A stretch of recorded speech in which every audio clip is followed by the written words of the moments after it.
తాము అధికారంలోకి వచ్చిన తర్వాత ఏపీఎన్ ఆంధ్రజ్యోతి ఎండి వేమూరి రాధాకృష్ణను తిప్పిన పోలీస్ స్టేషన్ తిప్పకుండా తిప్పుతామని జగన్మోహన్ రెడ్డి వార్నింగ్ ఇచ్చారు.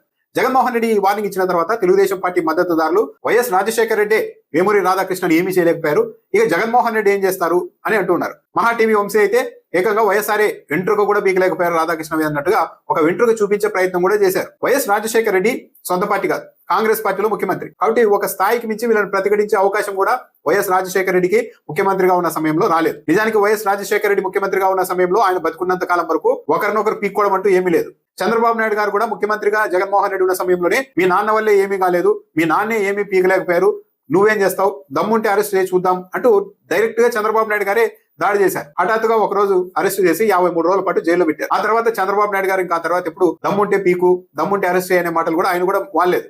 చంద్రబాబు నాయుడు గారిని అరెస్ట్ చేసి 53 రోజులు జైల్లో పెట్టినప్పుడు ఇంకా రాధాకృష్ణ గారిని పోలీస్ స్టేషన్ లో చుట్టూ తిప్పడం అనేది పెద్ద సంగతి అవుతుందా అన్నది కూడా ఒక చర్చ.